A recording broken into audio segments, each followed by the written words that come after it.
Right, I think that's it. I think it's recording. It says it's recording. Lovely. I'm ready. So we will find out when we hit the Yes. stop button whether it is or not.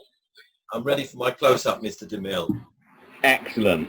You're beautifully in focus. I am. I got an expensive camera as well. I've got to say, your hair's looking all right considering we're in lockdown.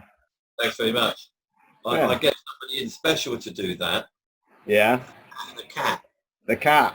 Yeah. Multi-skill. I mean, look at the state of my head. No, what have you done with it? It hasn't been trimmed. It's untamed. Do you not, at the level you're at, do you not have your own personal hairdresser? Do you not have like even if I did, I wouldn't be allowed to go anywhere near them at the moment, would I? I saw, no, that's true. I saw a video right near the beginning of hairdressers cutting people's hair like you with stuff on sticks. Like, so they were like 2 meters. Yeah. Inventive. It was inventive, it was. All right, let's say hello. Hello. Yes. Hello, everyone. Hello, Chris. Hello. So I'm Chris. This is Steve. Yes, I'm Steve. Hello, everyone. Also known as Grandpa. All right. So we'll start maybe you could introduce yourself and just tell us a little bit about your background and what you do in the writing world. All right, lovely. Thank you. Get comfortable. Well, I originally used to be a builder. I'm a builder by trade, and before that, I worked in mental aftercare homes down on the southeast coast in Kent, which is where all of my stories seem to be set. And so Margate's been on quite a lot lately as well. They keep showing it on the BBC News and people on the beach. People on the beach. Yeah. So that was where I was born, and I grew up, and I didn't do well at school, GCSEs. I've got a couple, and then I went out to work, and I worked in mental health aftercare. I did other kinds of jobs, hundreds of other kinds of jobs actually. I've been a taxi driver. I've been door-to-door salesman. That was one of the most hilarious things I ever did because I was rubbish at it. And it was for a company, an American company called the I'll never forget it, Combined Insurance Company of America. And it was like founded in the 1930s in Chicago, right? And it was accident insurance. And it just made me howl every time I thought about that because the guy who founded it looked like Al Capone. It really tickled me. But anyway, I did that, and then I worked in, this is all over the place, by the way, I did lots of different things. Then I worked in mental aftercare for 11 years. And then I went working on the roads, digging holes in the road with my dad for 18 months, which was actually one of the toughest jobs I've ever done, but also in a lot of ways, some of the most enjoyable and fun times I ever had. So I've always classed myself as a working class person, and from the buildings, from working on the roads, we eventually moved to Swindon, where we live now, in search of work, because Margate, as you know, is a seasonal town, and we just couldn't find work, and we had a young son. And so I kind of retrained, and I became a builder, I became a carpenter.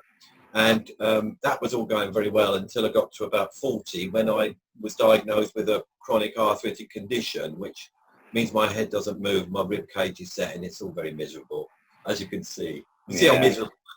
But it's a funny thing because had I never contracted ankylosing spondylitis, which I've still got, by the way, of course, because it'll be with me for life, I would have never embarked on this new path, I'd still be on the buildings, I'd still be working on the buildings.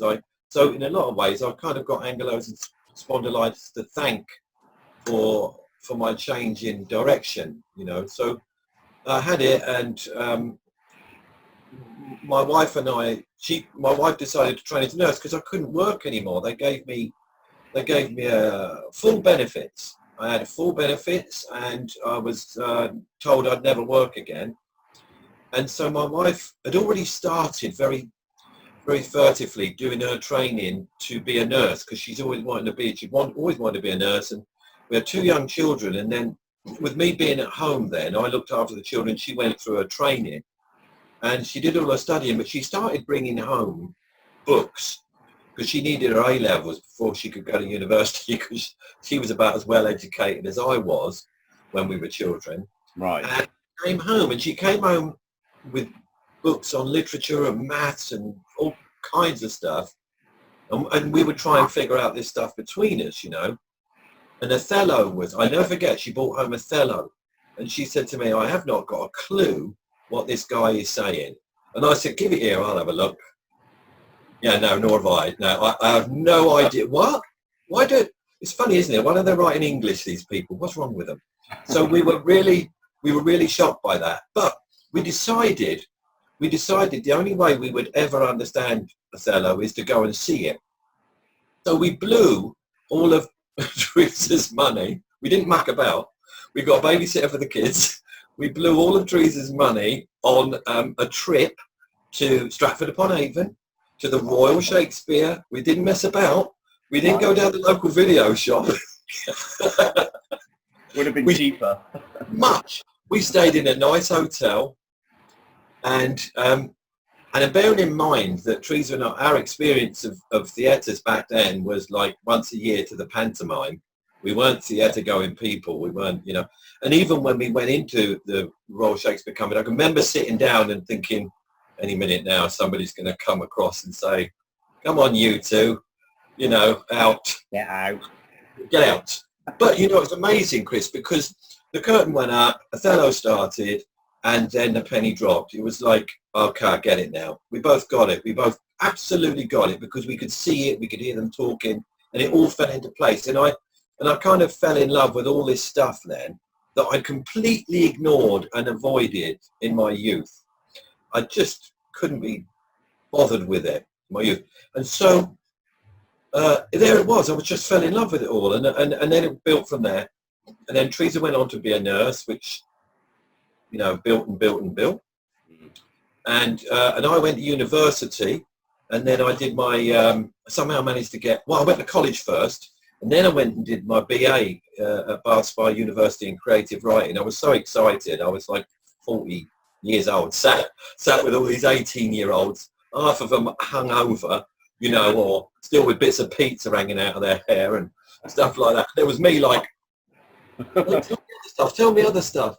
But I got on really well with them. It was fine. They were lovely, lovely young people.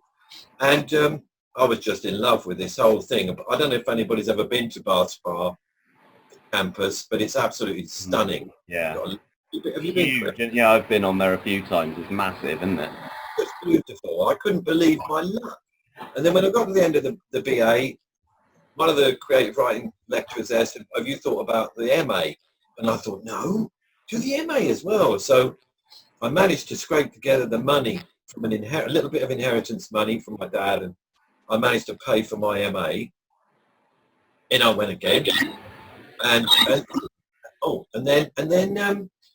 then I ended, and then somebody said to me, sidled up to me in the car park, do you fancy teaching? Do you fancy teaching here with us? You know, as a part. And I'd gone from like building sites and digging holes in the road, and I was thinking, I can't really figure out how this is happening to me. So was that one of your tutors that asked you to do that? Yeah.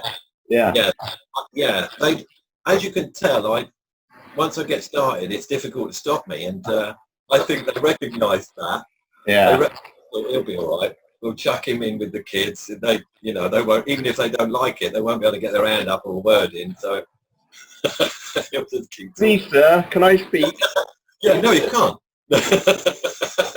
I'm speaking. I waited a long time for this. That's what I used to say to them.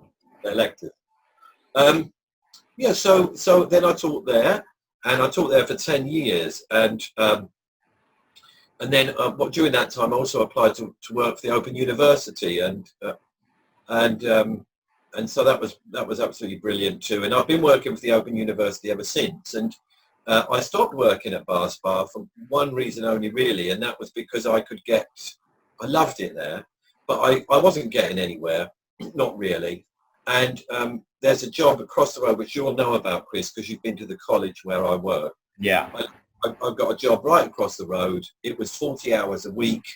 It was all year. I got paid, when I wasn't, when I was on holiday. It was just wonderful. So it was much better. And I could still keep the Open University teaching, which I still do. Yeah. And I taught A-level there. Then the A-level came along, which is why we had the Literature Festival. And you kindly came along, gave us a fantastic talk and shared some of your experiences with us. So that was that. And since then, I've been doing that. That's what I'm doing. I'm still there. I'm still there. We've got a brand new BA coming up, new, banking new BA, which I'm going to be teaching on. I hope. I'll be furious if I'm not going to be teaching on it. That would be like, I don't know what I'll do. I'll be beside myself if they don't ask me. You might actually have to do a bit of writing. Yes. Yeah. I've already had to do a CV. Yeah. Well, it's in association with Bath Spa, and I did notice a couple of names, so I'm hoping none of them will go, oh my God, not him again. No, Cathy, pull the plug. You can't shut him up. Quick. Yeah, exactly. And you still write as well, because I know you do a fair bit of performance stuff and things like that. Yeah. Oh no, I write, and one of the positives of the terrible time we're having is that I'm finding I've got more time to write. So yes, I write. What's interesting about me? I look at that as if I'm interested. What's odd? Let's go with odd. Yeah, that's good. That's better. What's odd more interesting? Yeah, it is. Oh, actually, yeah, that works really well, doesn't it? It does, yeah. Odd is more interesting. What's odd about me, I guess, is a complete contradiction, is that I spend my life encouraging people to share their work, to get out there, to be brave, to be productive, to do all these things. And the truth is, up until probably about 4 years ago, I wasn't doing any of those things myself because I just didn't have the confidence. And I finished my MA. I remember sending off my manuscript, the 60,000 word manuscript, to one agent, not publishers, one agent, and it came flying back, of course, and I was destroyed by it. And it's taken me I think most writers, if they're honest, are quite sensitive. Yeah. In fact, I think you have to be sensitive in order to be able to relate to people, to relate to characters, to empathize, to do all those things. And so, yeah, my ego is fragile, I think. And of course, it came flying back and it just destroyed me. I've since learned, of course, that Right, yeah, well, we've all been there. I like Stephen King's story because it took him years and years before he got published. He had a big nail on the wall full of rejection slips. Yes. When it pulled up, he got a bigger nail. Yeah. On putting them on there. Yes, and that's the attitude you need. You've got to be thick-skinned, really. You have to, and that is the truth of it. That is the truth of it, because there is no other way. And then I take great comfort in those stories now. I just think to myself, I think there was a point for me where I thought I was a fraud. And that point that took a long time, a real long time. Yeah, but you're a fraud. Or, yeah, but you're still learning. Yeah, but you don't, you know what I mean? I could see the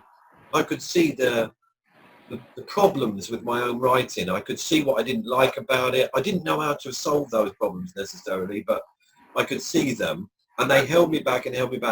I finally, and I would say only in the last year maybe, and it might change, by the way, this might change, I might just be on a high, I've finally come to a point where I genuinely think, for the very first time in my life, if I send something off and it's not acceptable, it's not because of the quality of my writing, it's not because of anything other than it just doesn't suit them, or it just doesn't fit in with it.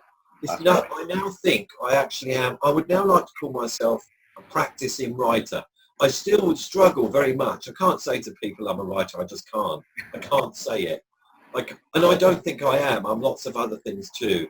If people, if you're at a party or someone say, "What do you do for a living?" Oh, so I'm a teacher, because I am a teacher, and that is what I do for a living. And there's this thing, but I encourage other people to say, no, you're a writer, you write. When it comes down to me, it's like, and I think that has something to do with my working class roots and my terrified of being pretentious, like I'm awful. Yeah, I know what you mean. I know what you mean.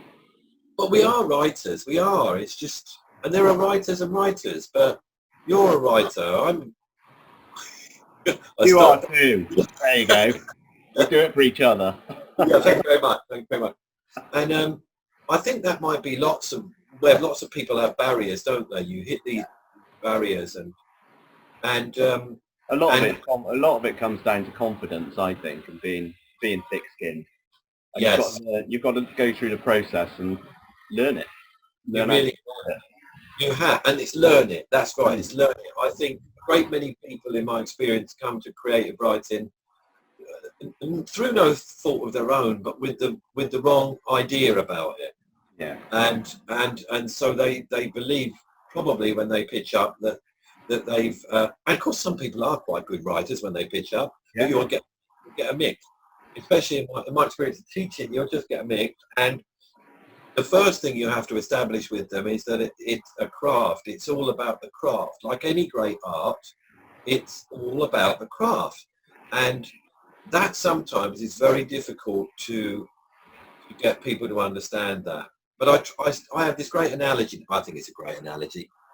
But it's my analogy, so I start now often, especially with younger people, but sometimes with adults too.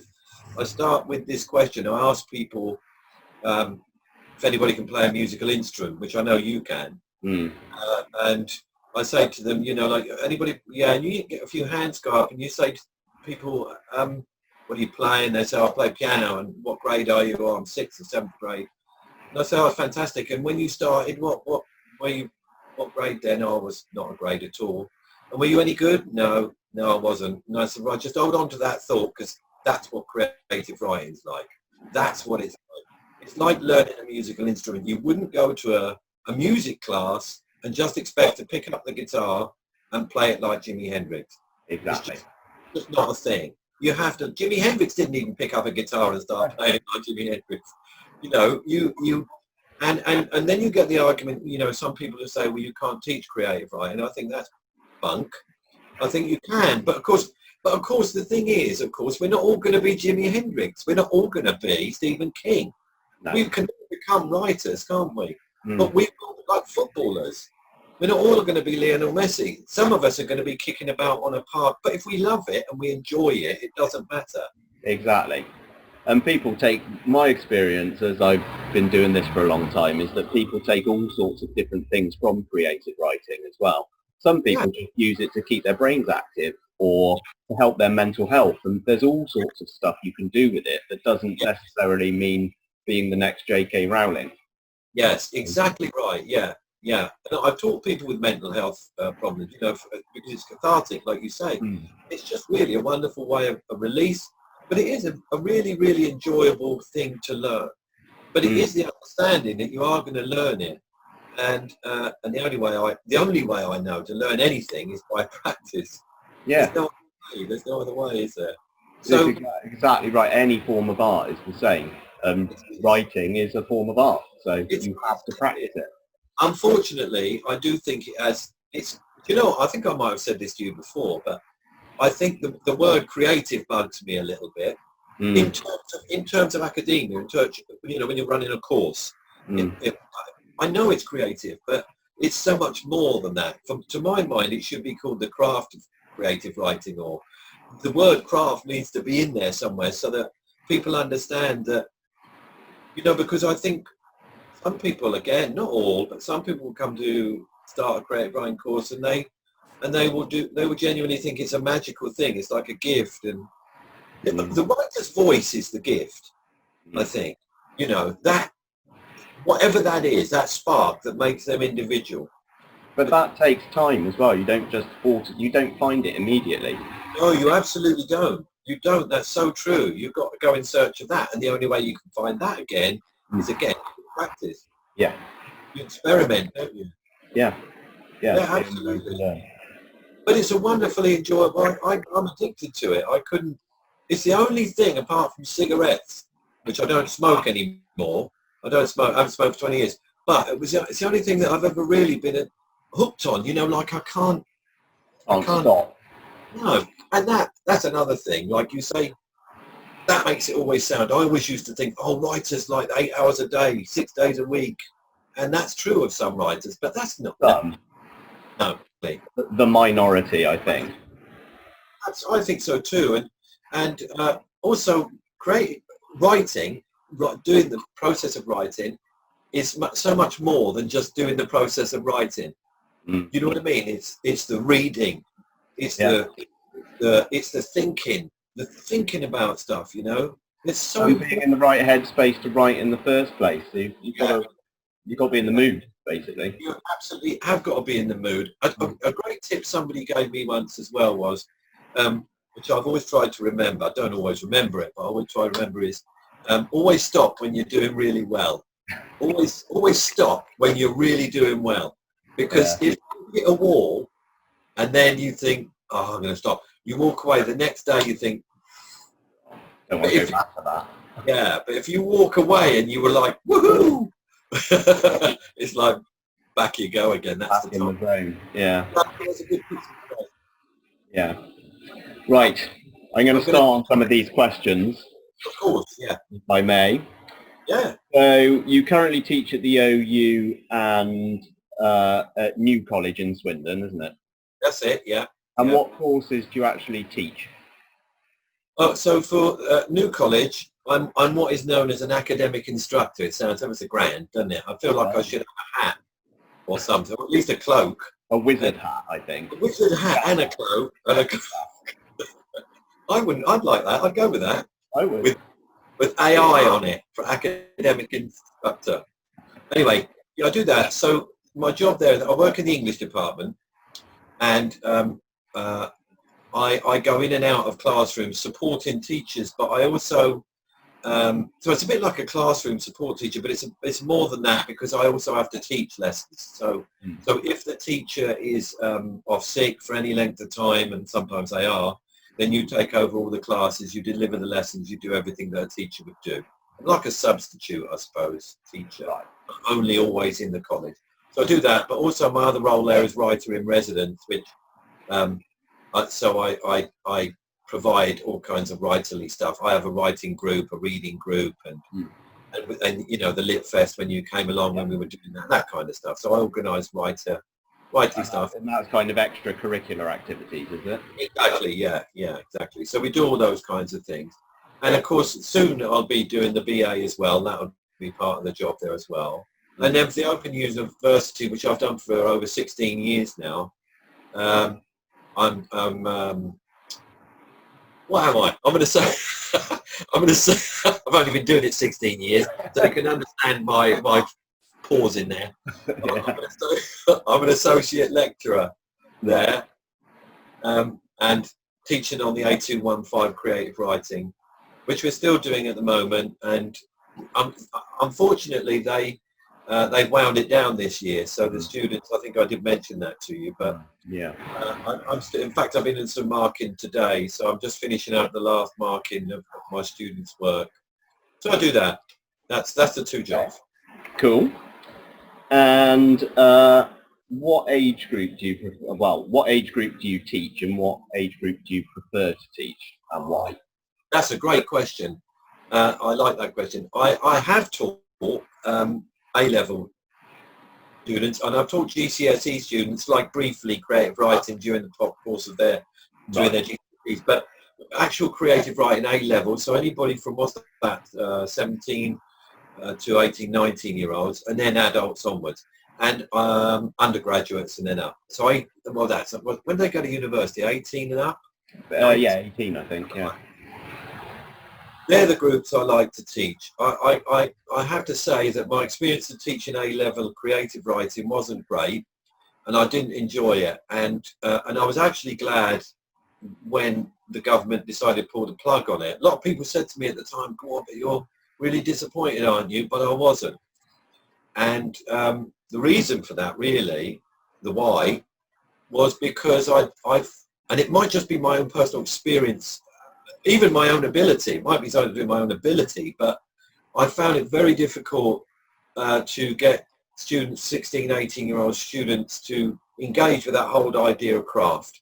It was I found that so difficult, and I never really could figure out, or did figure out, how best to teach them to do that. And that was a source of great frustration and disappointment to me. I was because I felt like I should be able to not breeze it, but I felt like I'd been 10 years already when I came to that undergraduate, and I thought, I've got all these resources, I've got all this stuff, I've got all this understanding, all this experience, it should be fine. And I was knocked right off my perch because it wasn't. Right. And I do wonder, I do think maybe for the majority, at least, of students, young students, it is a little bit of a stretch. I think maybe that. They're just not ready for it at that age, kind of thing. No, having said that, we did end up with some really talented writers there. You know, it wasn't all, it sounds awful, doesn't it? But it wasn't all. It was just, you know, like if you've got a classroom full of 16 students and maybe one or two are very talented and the rest are either frustrated or angry or disappointed, or somebody wants to keep being a dream crusher, a crusher of dreams. And dreams, yeah. I hated that because I don't want to crush anybody's dreams, but I needed them to understand, you know, that it's hard graft, but it should be wonderful. You shouldn't care. Yeah. You shouldn't care that it's hard graft because you've got a passion for it. But yeah. Anyway, yeah, that's the reason why. So older students. Yeah, older students got a better understanding, I suppose, of what's they have problems too, mind you. Yes, yeah. They do bring their own. They can bring their own challenges, but older students. But generally, it's they want to. Like I was when I went. You know, you're so keen to. You kind of you want to draw all this person knows I'm going to get all this stuff from them, and then I'm going to use that stuff. And so generally, with the older students, you get that. Yeah, and I suppose the other thing when we were chatting about it the other day, I think you said, if you've paid for something yourself, you're more invested in it and you have that level of interest. Whereas when you're at school, you're doing it. Yes. You kind of have to. Yeah. But sadly, I think some of them thought it was going to be an easy A-level for them. I'm being cynical, I know, but I think some of them did that, and it's not. It's not. Yeah. I think they found it very difficult, and I wasn't up to it. I'm disappointed in myself, but you know, these things happen. You learn. Yeah, and you learn and move on and do what you're good at. So. Yes. Okay. So, have you got any student success stories? So, ones where they've gone on to be published or do great things with their writing. Yes, yeah. You asked me that question, so I noted that down. So I thought about it. There's plenty that have gone on in varying degrees of it and taken their writing in different directions. Only recently, a student that I taught at Bath Spa years and years ago got in touch with me and said, I'm a freelance writer now. A lot of students do that. They go down that path. I've got students that are in publishing, you know, work for publishing houses and work in publications. So there's lots of different routes that they can go down. But in terms of writing, you know, like writing names that perhaps if people Googled them, they'd find them. I've got two very recent ones that were on the A-level. One was Lucy Powrie, who has just been recently published, who did the A-level with us and was in the audience when you came and did your talk. Right. And the other one, who was also in the audience when you came and did your talk, was a young lady called, I've forgotten her name, excuse me, Rebecca Henry. I always want to call her Rebecca something else, but Rebecca Henry. Okay. Rebecca Henry, is also published. I think she's just due to be published, but she's got there. She did a creative writing course for the OU as well, but not with me, but with the OU, and she's just about to be published. So those two recently, and then when I was at Bath Spa, Anna Freeman, which some people might know, she's Bristol based, and she's done things like she was the creative director at the Old Vic. She's a performance poet, and so she's been doing the circuit of performance poetry for years, but she's also a novelist. So there's her. And then there's another guy called Christopher. What's his last name? I've forgotten his name. Oh no, sorry, it's not. Jack Dean. You're Christopher. I am. Me. I knew somebody called Christopher. See, Jack Dean, who was the Bard of Bath, and is still like a practicing performance poet. So off the top of my head, they're the ones that I would. There are lots of them go on, and in different ways, different levels. Take their writing, and a lot of them just take their writing on into their normal jobs. They end up doing usual jobs, but the art and craft of writing well is so crucial in the world today. It's just such a big thing, isn't it? What was the internet? I mean, yeah, exactly. Yeah. So that would be the ones I can think of at the moment. Excellent. And I guess that makes you feel chuffed when they've gone on to achieve great things, and you've played a small part in that part. Yes. Yeah. Of course, it's a real treat. Yeah, it's a real treat to see their name. Yeah, it is. It's a pleasure. Okay. So obviously at the moment we are in balls deep, shall we say, in this COVID-19 pandemic. We are. I probably should have picked a more PC phrase there, shouldn't I? But hey. Yeah, maybe not. How has the pandemic affected your courses and the students you teach? Okay, so it has affected the Open University. Well, it's affected all of them. It's affected everything, of course. I mean, the college is closed, so there's nothing doing there. Obviously, the teachers are still teaching online, or they were up until half term. We're in half term now. So yeah, that's just gone down the Swanee basically, but that's only for English and stuff like that. But in terms of the creative writing group, yes, the Open University, during the course of the year with the Open University, the course I teach, they do 5 assignments during the course of the year, and then they do a final assignment, which is called their EMA. They do 5 TMAs, and the TMAs are one's for prose fiction, the second one's for poetry, the third one is life writing, the fourth one is, can you come back to me on that? And then the fifth one is, even though I've been teaching that for 16 years, and the fifth one, it's terrible, isn't it? My brain's awful. And the fifth one is like writing for publication. I'll think of the fourth one in a minute. It's a choice one. They get to choose, I think, one of the 3 disciplines that we teach. So they've done that, and that's what I'm actually marking at the moment, this 5th TMA. But the Open University decided to scrap the EMA, which is 50% of their overall mark. Right. I was really, I was disappointed about that, and I've come to terms with it, and but I was really disappointed for my students, and these things happen, and I know that they've been offered the opportunity to defer or to take it forward, and they can do the EMA later on. But it has had that impact, definitely.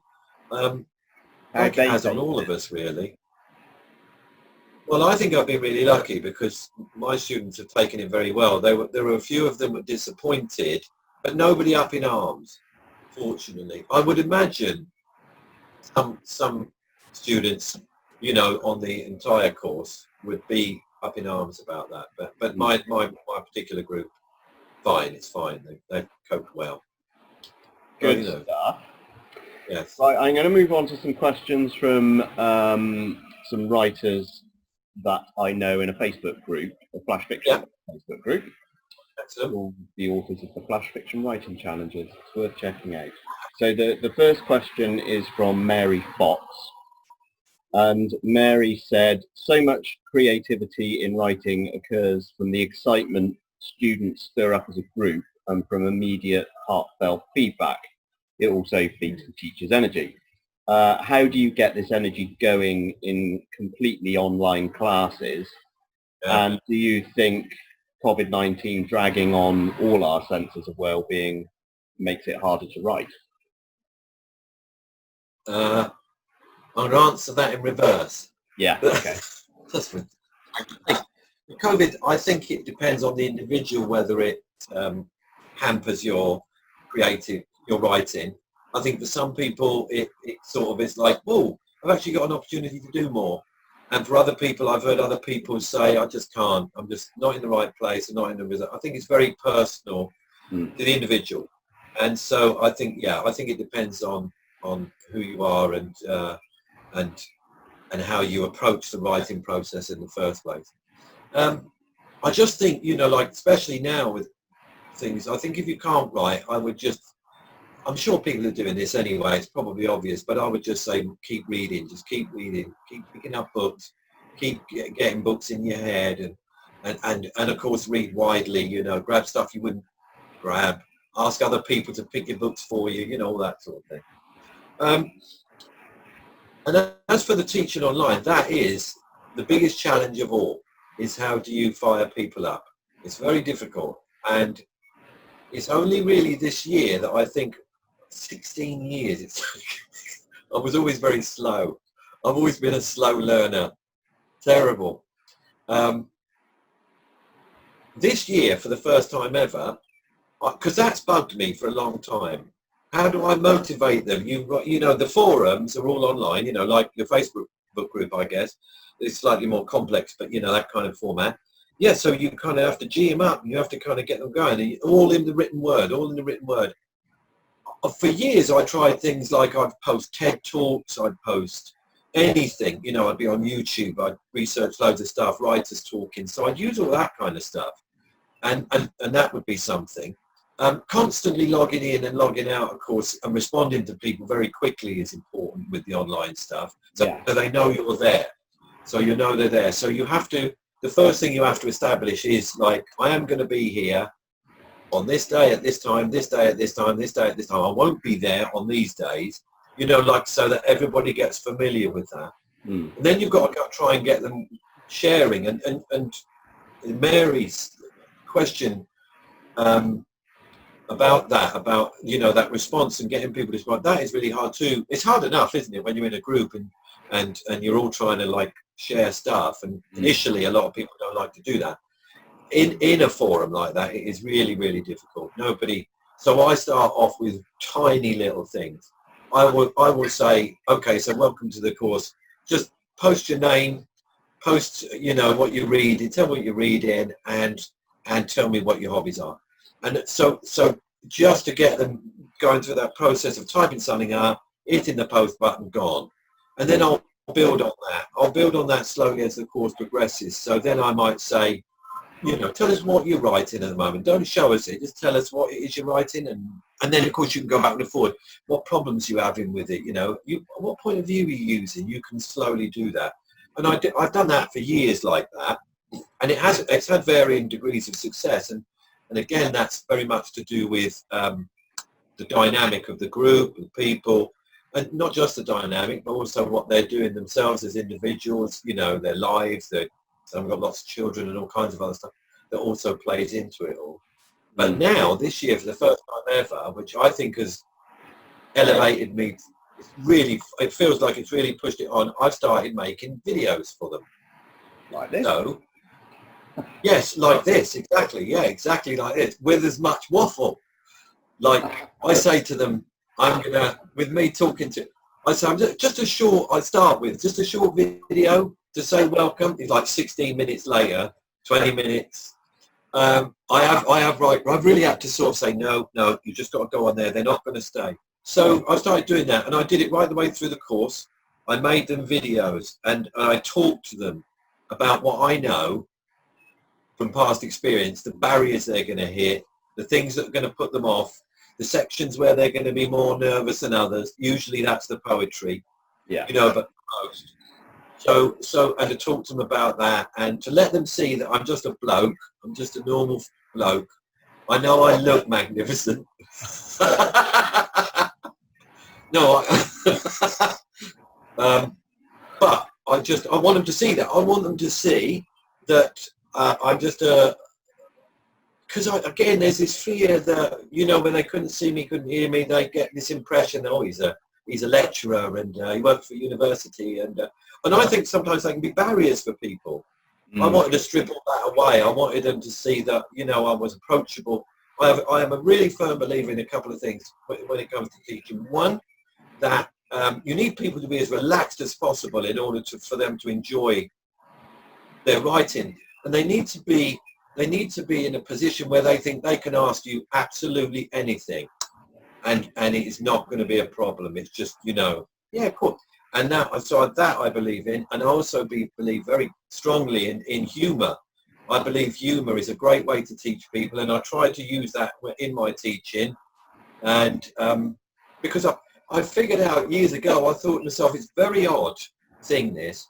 How come is it that I can remember almost every line from the parrot sketch from Monty Python, but I can't remember Pythagoras' theory? It's like, why is that? That's an odd thing, isn't it? That used to bother me. Monty Python is fun and maths isn't. Exactly right. So in with the writing, again, you try and get people relaxed, you try and get them having a laugh. People laugh, and it's just my way. It's not for everybody, I know that, you know, but it's just my way of doing it. And you see people relax, and then they just think it's going to be fine because I can write what I like, and he's not going to give me that, you know, you're not going to get that kind of, I never wanted to be that kind of lecturer. Yeah, I think that's really important, actually. If people are approachable, as someone who's learning, you gain an awful lot more from the experience because you enjoy it. Yeah, exactly. And I'm just somebody else trying to write. I'm just trying to, you know, I'm still trying. I shall forever be trying. I'm just a little bit maybe further down the road. I'm just going to, you know, there's not going to be an end to this, is there? No. There's not, you know that. There's not an end to this. You're constantly searching, learning. You don't hit a point and go, that. Yeah. I think anyone who thinks they've got nothing left to learn, like, well, they're just wrong, aren't they? Yes, and that takes me back to the original problem you have right at the beginning with some students. They think they'll write it and you'll love it and it'll be the end of the woohoo. That'll be the end of that. Yeah. So it takes you around to that. But yeah, long answer for Mary there, but I hope it made sense. Very thorough though, eh, Mary? Yes. There we go. So the next one is, I mean, we've kind of touched on this already, I suppose. It's from Anne-Marie Allen, who's a writer. She's based up in Scotland, actually. And she encourage students to maintain focus when their lives are in disarray. I suppose we've kind of covered most of that, but I suppose we have. Yeah, I suppose we have. I think like we were saying earlier, writing isn't all about writing. You know, like, and even if your life's in disarray, it seems to me that every single moment that you are living and breathing and walking about and looking and seeing and hearing is ammunition for your writing.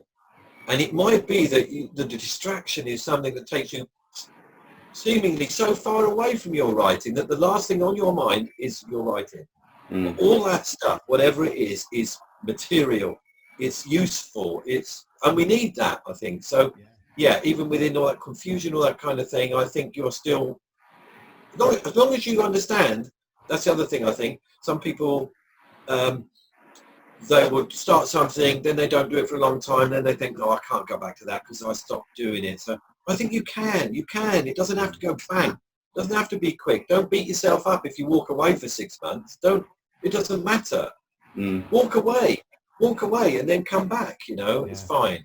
And actually, if you're in disarray, you can look on it later on and draw inspiration from it. You can. Absolutely. Often that's where the real material is. Yeah. That's where what's that lovely saying? Edna O'Brien, I remember seeing her once, she said, that's the meat and stuff. I loved it. It was juicy. She said, that's the meat and stuff of good writing. And I thought, oh, the meat and stuff, I'm going to use that. And here we are. Here we are. I finally got to use it. The meat and stuff. It went full circle. All right, the next one, well, we've kind of covered this already, but I'm going to ask you it anyway. Yeah, go on. Paul Mastaglio, I'm hoping I'm pronouncing Paul's name right. How can the pandemic inspire your creative writing? I think we've really just covered that, haven't we? We have, but yes, of course it can. Of course it can, can't it? This is going to, I mean, personally, my writing is never contemporary. I never write about. My wife's always saying to me, "Why don't you write something that's happening, now?" And I like, no, I'm a bit nervous of that. But you don't. All the time. I mean, it seems that some people really enjoy that way of working, but I'm totally the opposite. Because it's there all the time, I prefer to escape and write about something completely different. Yes, that's it. Yeah, and I'm like that too. I think I escape to the past, and you escape another route altogether, don't you? Yeah, yours is science fiction. Yeah, and fantasy. Yeah, but that's where the creative bit does come in. It is. Yeah. And you can still apply things to it, even when it's that kind of genre, I think. Yes, yeah, and the pandemic will, of course, bring things. Yeah, the pandemic will give you time to think, won't it? You will find yourself in different situations that you wouldn't have normally found yourself in. I mean, really, for anybody who wants to write another 1984, another dystopian novel, I mean, there's a lot of material here. There is. Yes. Excellent.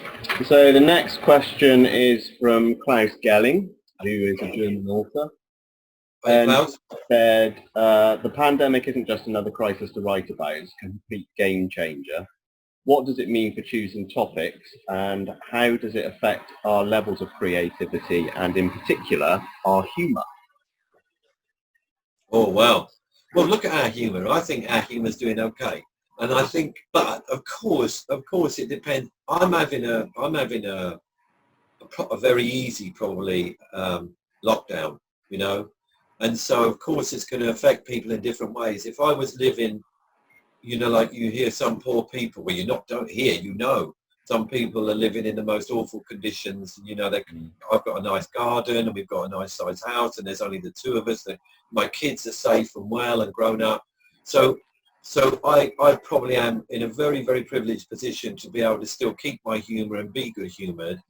And of course, when my wife and I first started out, when we were first together, we lived in a tiny little flat that didn't have its own toilet and bathroom. It was a shared one, and it was just a dreadful, dreadful place. I don't know what would I have been like then. So I think it very much again depends on who you are and how you cope and and of course what you write.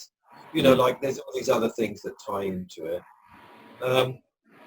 I think, really, I hope that we just all recover from it. I keep telling myself that there'll be a point not too far away, I hope, where we'll all kind of say, do you remember the pandemic? We had all that time. We had, I'm hoping it's going to be like that, that we'll come through it. But as we were saying earlier, everything is material, everything. The pandemic is just something else that we can use in our life, in our writing. And we will all use it or not in different ways. It depends on the individual. Yeah. Very good answer. Does that answer the question, you think? Yeah, I think so, yeah. The last question I've got from these other lovely people is from Isabel Flynn. And she says, in this time of social isolation, has there been a tendency for writing to become more dialogue-driven through the use of social media communication, e.g. the story told via Twitter or texting conversations, as we are having to do? Or do the writers want to move beyond their walls and focus more on the characters of life? I think that's a really good question, actually. I do, yeah. There are some novels already out there. And I read one a couple of years ago that relied on Twitter. And, like the whole thing maybe, I can't remember exactly because I'm really rubbish with that sort of thing. But it does, novels like that do already exist. I think somebody else wrote one using text messages. And of course, again, if you're writing contemporary fiction or whatever, yes, of course, then there's no reason why you shouldn't. Have I noticed it in my own students? Absolutely not. No. But we're only talking about 14 people. And it's funny you say that, though, because I've noticed it. I mean, I publish a lot of flash fiction on the website, and a lot of it has been about pandemics and COVID, but none of it has been about using social media or Twitter or anything like that. No. I'm quite surprised about, actually. Yes, yeah. I mean, it's a really good question, and it's possibly something was it Isabella? Isabella? Isabel. Sorry, Isabel. It's really something, but perhaps that she could explore, because I think there's probably there'd be interest in that, wouldn't there? But there are a couple of books out there already like that, which might be worth doing a bit of research, finding out what they are, and having a read of them, and then kind of seeing how they work. I don't know. Do you think? I'm not sure you could, 360 pages like that. I don't know. It might work for short fiction. That's what I'm thinking. Flash. Yes. Would have thought it would work really well. I mean, a lot of the stories I'm talking about are only 100 words, so that might not work too few. But when you go up to about 1,000, it's a good idea. Yes, I think so. Yeah, it's a really interesting idea. Yeah. Great question. There you go, Isabel. You need to do it. That's it. That's what you've got to do. Right. So we kind of come to the end of those questions. The other thing I wanted to ask you about is, in the past, you've run a spoken word, a live short story competition. Yeah. So very privileged to be a part of. You were. Called the Squat Pen Rests. It is. Are you planning to do another one? I was going to freeze there and pretend the camera had gone.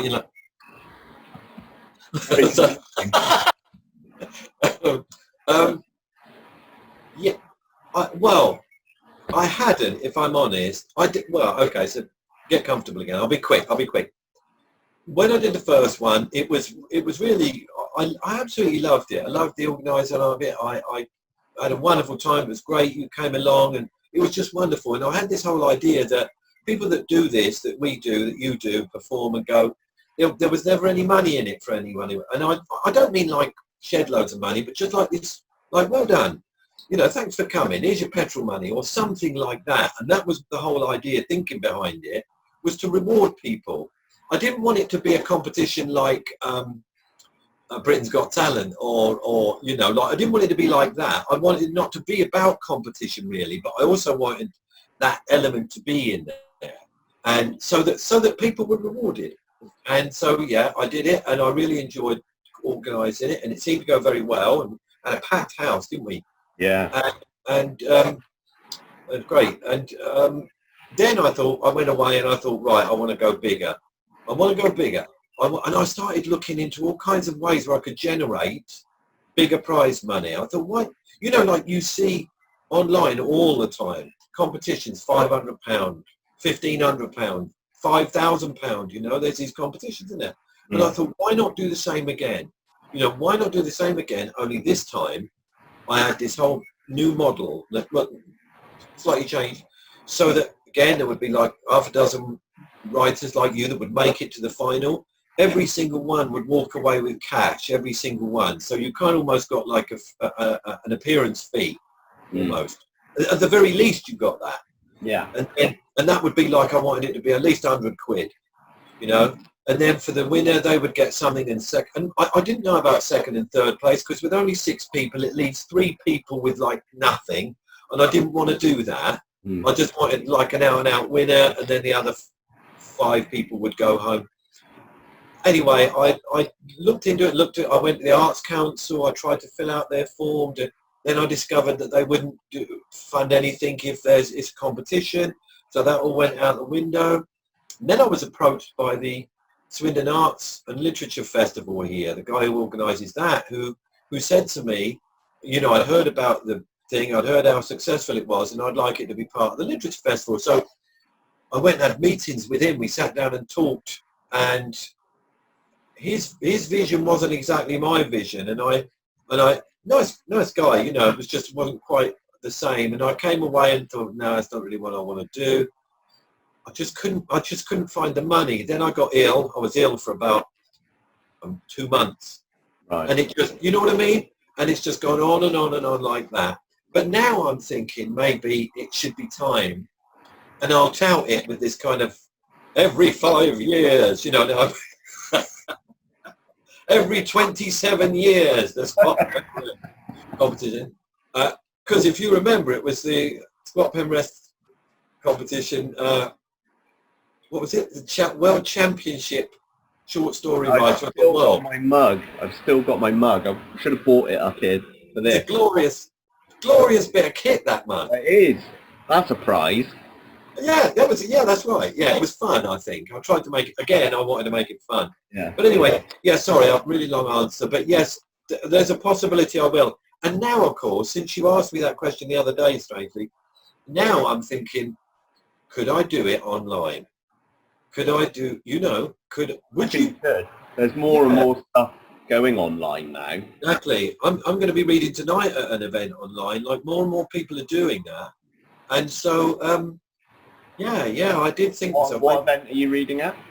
Oh, it's called Lockdown Shakedown. It's on Facebook, but she's shut the doors now. Apparently, the organizer lady. And unfortunately, by the time I've edited this video and got it up online, it'll have happened, won't it? So, yeah, that's all right. I mean, she might record it. It might go out there. It might go out there, but that's fine. Yeah, that's it. It's like, yes, but it was that. Yeah, so yeah, Shakedown Lockdown. I'm going to be reading a story called Lenny and Linda Were Lovers, which I wrote a long time ago. But it's in that. I think I might have talked to you about it before. I've been working on a collection of short and flash stories for 5 years, maybe. Told you I was slow. And one word a week. And as long as it's the right word, it's time well spent, though. That's exactly right. That's exactly right. Nice reply. Thank you. And it's basically set in the 1970s. It's about a community that I grew up around on a council estate. So it's kind of writing what I know. And most of the time I take actual events that happened to me or to someone I know, but then I fictionalize them. So it's they're inspired often by real events, but then they're richly laced with. It's like my springboard. I start with that idea. Lenny and Linda, for example, is about a guy and a girl who in the 1970s need somewhere to go and get busy with each other. I love that phrase, didn't you? Go and get busy. Let's go get busy. And of course, back in the 1970s, the parents, it wasn't like it is today necessarily. It might still be like that, but they needed somewhere to go. So Lenny goes in search of somewhere for them to make out, and the story is about that. And Lenny did exist. He was a real guy, and it doesn't really matter. You can read the story online, but I'll tell you anyway. Lenny Fields, the guy that it was, but he said his name, doesn't matter. He'd probably be quite, anyway. Lenny used to take girls into the phone box opposite our council house. That's where he used to take. and the story was inspired by, I was about 10, playing up in my bedroom. The window was open, and my dad was out in the garden. And I see Lenny come wandering down the road. He must have been going to meet his girlfriend or something. And my dad shouted at him, "Oi, Lenny!" And he went, "What?" He said, "Next time you go in that bloody phone box, he said, take the light bulb out, will you?" And I never forgot it. So the stories come from just snippets like that. Yeah. And then I build on that. And what happens in Lenny and Linda isn't really, I just go off on one then. But the spark is like, It kind of brings us back to what we were talking about earlier and how you can draw on things later on. Yeah. There's stuff there. Everybody has stuff. Everybody does. It's finding it. And and it's also, it's like people worry, I think, especially with Flash and stuff like that. You quickly learn, don't you, that you can't do the epic. You can't do this mammoth thing. It has to be often a very little thing. And I often tell people about the Raymond Carver story, the title of which I can't remember, but basically a short story, Raymond Carver story, about a man who wakes up with a hair in his teeth. Have you ever read that? A whole short story on this man. So it can be the simplest thing. Yeah. It's how you tell it. It's not really what the subject is. It's how you engage people and schmooze them. Schmooze them into your writing. Yeah. Bit of schmoozing. Excellent. Well, that brings us to the end of this fine chat that we have had. Thank you very much for your time, Steve. I'll give you a little thank you. Thank you very much. Do you know what? I loved it. Smashing. Any final pearls of wisdom you would like to share with anyone that's only the ones probably anybody that would be interested in writing probably already knows. And read widely. Read. Read as a writer. I don't know whether people talk about reading as a writer, But reading as a writer is different than reading as a reader. Yeah. You know, tell me if I'm teaching. I know you probably. Yeah, carry on. And the difference is, of course, is that when we read a book, we buy a book and we read it and we enjoy it for pleasure. But for those of us that want to get better at writing, you know, you need to read people and then you need to analyse what it is they're actually doing. And I always start with students often. I'll say to them, let's have a look at the first page of, get them to bring a book in. Anybody, well, go and have a look on your bookcase. Go and get that first page of the novel out, or the flash, whatever. Right, read that first page. Have a look at that, what they're doing, because they will be doing lots. There'll be lots going on that first page, because they all know, these successful writers, that that's where they grab you. And if you get to the bottom of the page and you just have to do that, you just have to do that. If you do that, that's not a fluke, right? No. That's not, is it? This is, again, we're talking about craft, isn't it? And you know that, Chris.